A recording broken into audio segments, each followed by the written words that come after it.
जय हिंद। नीलम पराशर नाम की एक कथित एसडीएम अपनी लाल बत्ती वाली गाड़ी में सुरक्षा कर्मियों के साथ घूमा करती। जहां भी वो जाया करती उसे इज्जत की नजर से समाज देखा करता था। अब वो एक दिन भोपाल में एक बड़ी शादी में पहुंच जाती है, जहां पर माननीय राज्यपाल को भी आना होता है। बड़े बड़े अधिकारी वहां पर पहुंचते हैं और ये कथित एसडीएम भी उस शादी में मौजूद रहती है। अलग अलग अधिकारियों से मिलना जुलना होता है और इसके बाद ये वहां से चली भी जाती है। इसके साथ ही बाजार हो या फिर कोई और जगह, हर जगह इस महिला का, इस कथित एसडीएम का सम्मान किया जाता था। यहां तक कि बड़ी संख्या में जो एस्पायरेंट्स थे, जो सिविल सेवा की परीक्षा देना चाहते थे, वो भी इस महिला से मुलाकात किया करते थे और टिप्स लिया करते थे। कई लोग जो नौकरी लगना चाहते थे वो भी अपनी रिक्वेस्ट लेकर इस कथित एसडीएम से मिला करते और उनकी समस्या का निदान भी ये कर दिया करती। पर एक दिन एक ऐसा सच निकलकर सामने आया जिसे सुनकर सभी के पैरों तले जमीन निकल गई। इस केस के बारे में बात करेंगे, पर सबसे पहले आपसे अपील कि आप बड़ी संख्या में हमारे वीडियोस को देख रहे हैं पर चैनल सब्सक्राइब नहीं कर रहे। अगर आप इस वीडियो को देख रहे हैं तो फौरन चैनल को सब्सक्राइब कीजिए, बेल नोटिफिकेशन ऑन कीजिए। इसके साथ ही वीडियो को ज्यादा से ज्यादा शेयर कीजिए और साथ में अपना कमेंट देना ना भूलें। मैं जानता हूं ये वीडियो आप आखिर तक देखेंगे क्योंकि ये केस है ही इतना दिलचस्प। अब क्या है पूरा केस, आपको समझाते हैं। इस पूरे केस को समझने के लिए आपको चलना पड़ेगा मध्य प्रदेश के इंदौर में, जहां पर शिखरजी नगर नाम का एक मोहल्ला है। शिखरजी नगर की रहने वाली है नीलम पराशर नाम की महिला, जो कि बचपन से ही पीसीएस या आईएएस की परीक्षा क्लियर करके एसडीएम बनना चाहती थी। पढ़ने में भी अच्छी थी और परिवार वाले भी लगातार इसको उत्साहित करते रहते थे, मोटिवेट करते रहते थे। अब जैसे ही ग्रेजुएशन कंप्लीट हुई उसके बाद नीलम ने अलग अलग परीक्षाएं देना शुरू किया। इसके साथ ही उसने मध्य प्रदेश सिविल सेवा परीक्षा भी दी और यह परीक्षा देने के बाद वो ज्यादातर लोगों से कट चुकी थी, क्योंकि परीक्षा की तैयारी के लिए काफी समय लगता है। ऐसे में किसी को अब यह नहीं पता था कि नीलम अपने जीवन में क्या कर रही है। अब कुछ साल बीत जाते हैं और उसके बाद नीलम का एक नया चेहरा नजर आता है। नीलम लाल बत्ती वाली गाड़ी और अपने सुरक्षा कर्मियों के साथ नजर आती है। जहां भी वो जाती उसे देखकर जो सबसे पहला रिएक्शन लोगों का होता था वो था हैरान होना, क्योंकि लोगों को अभी तक यही पता था कि वो पीसीएस की तैयारी कर रही है, पर वो एसडीएम बन चुकी है इसके बारे में जानकारी किसी को नहीं थी। नीलम पराशर नाम की ये महिला भोपाल, सागर और इंदौर में अलग अलग जगहों पर जाया करती। कई कार्यक्रमों में भी उसे बुलाया जाता और सम्मानित किया जाता। अब एक दिन ऐसे ही किसी कार्यक्रम में ये महिला, ये कथित एसडीएम पहुंची थी और वहां पर एक लड़का इस महिला के पास आता है। वो उससे कहता है कि मैडम, मैं आपकी पर्सनैलिटी से बहुत इंप्रेस्ड हूं, मगर मैं सरकारी नौकरी के लिए काफी समय से ट्राई कर रहा हूं, पर अभी तक मेरी कोई सरकारी नौकरी नहीं लगी है। इसके बाद ये महिला कहती है कि मेहनत करते रहो, एक ना एक दिन फल जरूर मिलेगा। पर यह लड़का कन्फ्रंट करता है और कहता है, मैडम मेहनत करते बहुत समय हो गया, कुछ टिप्स दीजिए। टिप्स देने के नाम पर कथित तौर पर ये एसडीएम कहती है कि मैं तुम्हारी मदद करूंगी, पर उसके लिए तुम्हें कुछ पैसे देने होंगे और एक एक्स्ट्रा एफर्ट लगाना होगा। जब पैसे की बात आती है तो ये लड़का पूछता है कि मैडम कितने पैसे लग जाएंगे, तो ये कहती है कि 2 से 3 लाख रुपए का खर्चा आएगा। उसके बाद पैसे देना तय हो जाता है और ये कथित महिला एसडीएम कुछ दिनों का समय मांगती है। कुछ दिनों के समय के बाद इस लड़के को अपॉइंटमेंट लेटर भी कथित तौर पर दे दिया जाता है। उसे बताया जाता है कि उसकी ड्यूटी अब एसडीएम अजय देव शर्मा के साथ है एज अ सिक्योरिटी अफसर, यानी कि वो एसडीएम का सिक्योरिटी अफसर बन चुका था। इसके बाद इस लड़के के घर में भी खुशियां मनाई जाने लगी और इस लड़के को देखकर बड़ी संख्या में कई एस्पायरेंट्स, सरकारी नौकरी के चाहवान इस कथित एसडीएम को संपर्क करना शुरू कर चुके थे। अब कुछ दिनों का समय बीतने के बाद ये कथित एसडीएम नजर आती है इंदौर में। इंदौर में ये मार्केट में शॉपिंग करने के लिए पहुंची और वहां पर एक दुकानदार के यहाँ एक बड़े शोरूम में ये पहुंच जाती है शॉपिंग करने के लिए। बड़ी संख्या में साड़ियां खरीदती है। अब मैडम के साथ जो सुरक्षा कर्मी थे, जो अमला था, जो लाल बत्ती वाली गाड़ी थी उसे देखकर जो दुकान के मालिक, शोरूम के मालिक थे, उन्होंने मैडम को कहा कि मैडम आप आइए, चाय पीजिए और हम आपकी किस तरह से खिदमत कर सकते हैं। अब इसके बाद मैडम कहती है कि मैं किसी का कभी उधार नहीं रखती, आप मुझे सामान दे दीजिए और आपके सामान के बदले मैं आपको चेक दे देती हूं, क्योंकि कैश मैं कभी किसी को नहीं दिया करती।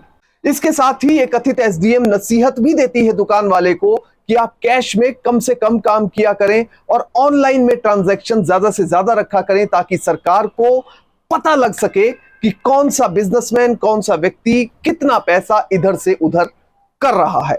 अब यहां से सामान लेकर नीलम पराशर नाम की एक कथित एसडीएम निकल जाती हैं। उसके बाद 75,000 रुपए का चेक भुनाने जब ये शोरूम का मालिक बैंक में जाता है तो वहां पर ये चेक बाउंस हो जाता है।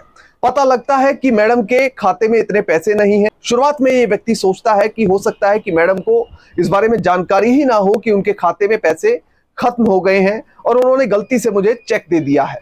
इसके बाद मैडम को संपर्क करने की कोशिश की गई तो मैडम का नंबर नहीं मिला और उसके बाद इस व्यक्ति को शक हुआ और ये अपने दोस्तों और रिश्तेदारों से पूछने लगा कि मेरे पास देपालपुर की एसडीएम नीलम पराशर आई थी और 75,000 रुपए का सामान लेकर चली गई, पर उन्होंने जो चेक दिया वो बाउंस हो गया। अब ये शोरूम का मालिक विचार चर्चा कर ही रहा था, इसी बीच आ जाता है 21 जून साल 2022 का दिन। 21 जून को नीलम पराशर नाम की एक कथित एसडीएम पहुंच जाती है भोपाल में। भोपाल में मिसरोद थाना क्षेत्र में एक बहुत बड़ी शादी होती है, नामी गिरामी व्यक्ति की शादी होती है। मैरिज पैलेस में सीधा जैसे ही लाल बत्ती वाली गाड़ी एसडीएम की आकर रुकती है तो वहां पर खड़े हुए सभी लोग सावधान हो जाते हैं कि कोई बड़ा अधिकारी आया है। ये मैडम गाड़ी से निकलती हैं, सुरक्षा कर्मी दरवाजा खोलते हैं और साथ में मैडम के शादी के अंदर चले जाते हैं। वहां पर ये मैडम खाना भी खाती हैं, अलग अलग लोगों से मुलाकात भी करती हैं और थोड़ी देर में होता यह है कि इस शादी में राज्यपाल भी पहुंच जाते हैं। राज्यपाल के पहुंचने पर उनके साथ प्रशासनिक अमला भी वहां पर पहुंचता है, कई अधिकारी भी वहां पर पहुंचते हैं और कथित तौर पर नीलम पराशर नाम की एसडीएम अधिकारियों से भी चर्चा करती है और बातें करती है। अलग अलग जगह फोटो क्लिक की जाती हैं क्योंकि एसडीएम साहिबा को फोटो खिंचवाने का भी काफी शौक था। अब नीलम पराशर नाम की इस कथित एसडीएम की इंग्लिश इतनी हाई फाई थी कि उसे सुनकर एक बार को कोई भी व्यक्ति भौचक्का रह जाता था। इसके साथ ही होता यह है कि राज्यपाल वहां पहुंचते हैं, उनके साथ सुरक्षा का अमला, बड़ा दस्ता मौजूद होता है, पुलिस के कई सिपाही, कई अफसर मौजूद होते हैं। यहां पर एसडीएम मौजूद होती हैं तो उनके सुरक्षा कर्मी भी वहां पर मौजूद होते हैं। अब जो माननीय राज्यपाल की सुरक्षा होती है, वहां पर तैनात कई पुलिस के कर्मचारी होते हैं, वो इस कथित एसडीएम की जो सुरक्षा कर्मी होते हैं उनसे बातचीत करने लगते हैं। उनसे पूछते हैं कि आपकी ड्यूटी कहां पर है। आमतौर पर ऐसा होता है कि जब पुलिसकर्मी कोई किसी वीआईपी की ड्यूटी में है, दूसरा किसी वीआईपी की ड्यूटी में है, तो आप आपस में एक दूसरे से बातचीत करने लगते हैं कि भाई साहब आप कहां से आए हैं, और दूसरा पूछता है कि आप कहां से आए हैं। तो ऐसा ही यहां पर हो रहा था। जब राज्यपाल की सुरक्षा में तैनात पुलिसकर्मी और वहां पर ड्यूटी पर तैनात पुलिसकर्मी एसडीएम के सुरक्षा कर्मियों से बातचीत करने लगते हैं तो उन्हें कुछ शक होता है। सबसे पहला शक तो उनके वर्दी पहनने के तरीके पर होता है, जो कि सही तरीके से नहीं पहनी गई थी। दूसरा शक तब होता है जब इन सुरक्षा कर्मियों से पूछा जाता है कि आपकी लास्ट पोस्टिंग कहां रही है, तो उसका जवाब ये सही तरीके से नहीं दे पाते। इसके बाद शक गहराता चला जाता है क्योंकि ये जो एसडीएम के सुरक्षा कर्मी थे वो कोई क्रॉस क्वेश्चनिंग दूसरे पुलिस वालों से नहीं कर रहे थे, बल्कि जो सवाल इनसे किए जा रहे थे वो उनका जवाब डिफेंसिव मोड में दे रहे थे। अब पुलिस को शक तो हो जाता है, पर वो उस समय कुछ नहीं करती क्योंकि वहां पर वीवीआईपी की मूवमेंट थी। पर पुलिस इन लोगों को नोटिस कर लेती है और उनकी डिटेल्स भी नोट कर लेती है। इसके बाद इनकी गतिविधियों पर नजर रखी जाने लगी। कुछ समय बाद गतिविधियों पर नजर रखते रखते इस कथित एसडीएम को गिरफ्तार कर लिया जाता है। इसके साथ ही सुरक्षा कर्मियों को काबू कर लिया जाता है और उनसे जो सच सामने निकल कर आता है उसे सुनकर सभी के पैरों तले जमीन निकल जाती है। इस कथित एसडीएम के सुरक्षा कर्मी बताते हैं कि ये महिला कोई असली एसडीएम नहीं है, बल्कि ये अपने आप को एसडीएम के तौर पर प्रोजेक्ट करती हैं और हम भी असली पुलिस वाले नहीं हैं। हम तो 200 रुपए दिहाड़ी पर मैडम के साथ काम कर रहे हैं। हमें मैडम अपने साथ उस समय लेकर आती है जब इन्हें कहीं खास प्रोग्राम में जाना होता है, इन्होंने हमें पुलिस की वर्दी खरीद कर दी है, उसे डालकर हम इनके पीछे पीछे चल देते हैं। मैडम का कहना है कि जैसे ही मैं गाड़ी से उतरूंगी, मेरी गाड़ी का दरवाजा खोलना है और मेरे पीछे लगातार आपको चलना है, यानी कि मुझे फॉलो करना है। अब जब इतना बड़ा सच निकलकर सामने आ रहा था, तो पुलिस ने जैसे ही नीलम पराशर नाम की इस कथित एसडीएम के ठिकाने पर रेड किया, तो वहां से बड़ी संख्या में अपॉइंटमेंट लेटर, माननीय राज्यपाल द्वारा साइन किए गए कई लेटर, कई नियुक्ति पत्र, इसके साथ ही कई अलग अलग विभागों के जो लेटर हेड हैं और कई स्टैंप वो बरामद हुई, जो कि एक ऑब्जेक्शनेबल सामान था। इसके साथ ही कई तरह के आई कार्ड बरामद हुए। नीलम पराशर नाम की इस महिला ने बताया कि वो शुरुआत से ऐसी नहीं थी। वो दरअसल एक पीसीएस अधिकारी, एक एसडीएम बनना चाहती थी, पर वो परीक्षा क्लियर नहीं कर पाई, जिसके बाद उसने टेढ़े रास्ते से एसडीएम बनने के बारे में सोचा। अब हुआ क्या, सबसे पहले वो अपने भाई की सरकारी नौकरी लगवाना चाहती थी, जिसकी एवज में उससे एक व्यक्ति ने बड़ी संख्या में पैसे ले लिए, पर भाई की सरकारी नौकरी नहीं लगवाई, जिससे मायूस होकर उसके मन में ये आइडिया आया कि वो भी लोगों को चूना लगाएगी और अपने पैसे जो खर्च हुए हैं उनकी भरपाई करेगी, पर उसे अभी तक कोई सही तरीका नहीं मिल रहा था। इसी बीच नीलम पराशर की एक दोस्त की नौकरी लग जाती है सरकारी एक विभाग में। वो अपना अपॉइंटमेंट लेटर नीलम पराशर को भेजती है। नीलम देखती है कि अपॉइंटमेंट लेटर बनाना कोई मुश्किल काम नहीं है। इसके बाद वो अपॉइंटमेंट लेटर खुद बनाकर देखती है और बस उसके मन में आइडिया आ जाता है कि अब मैं एसडीएम बनकर लोगों को अपॉइंटमेंट लेटर बांटूंगी, यानी नौकरियां बांटूंगी और उसकी एवज में पैसे लूंगी। और यह धंधा नीलम पराशर का बड़े स्तर पर चल निकला। उसने लाखों करोड़ों रुपए कमाए और कई सैकड़ों लोगों को इस तरह से बेवकूफ बनाया। जब नीलम पराशर के पति अनिरुद्ध पराशर से बातचीत की गई, तो उसका कहना था कि मुझे तो यह भी नहीं पता कि नीलम एसडीएम नहीं है। मैं तो यही सोचता था कि ये असली एसडीएम है और सरकारी नौकर है और ये लोगों की मदद कर रही है। बहरहाल पुलिस ने आईपीसी की धारा 419 और 171 के तहत मामला दर्ज कर लिया।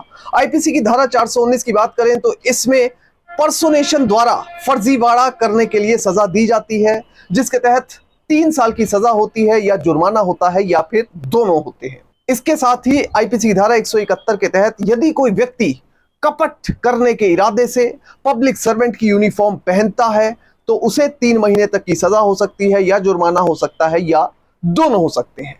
बहरहाल इस पूरे मामले से हमें सीख क्या मिलती है? हमें सीख ये मिलती है कि कभी भी अपने झूठे स्टेटस को बनाने के लिए, कभी भी लाल बत्ती वाले स्टेटस को हासिल करने के लिए गलत रास्ता अख्तियार नहीं करना चाहिए। पढ़ाई कीजिए, 10 घंटे, 20 घंटे, 24 घंटे पढ़ाई कीजिए और पढ़ाई करके सही रास्ते से आप एसडीएम, आईएएस अफसर, पीसीएस अफसर, आईपीएस अफसर या कोई भी ऐसी सरकारी नौकरी हासिल कर सकते हैं जो आप करना चाहते हैं। इस दुनिया में कोई भी काम असंभव नहीं है, पर झूठ बोलकर गलत तरीके से अपने आप को एक अफसर अधिकारी प्रोजेक्ट करना गैर कानूनी है। अगर कोई भी व्यक्ति ऐसा करता है तो उसे नीलम पराशर की तरह ही जेल जाना पड़ सकता है। इसलिए ऐसे मामलों में हमेशा सावधान रहें। जय हिंद।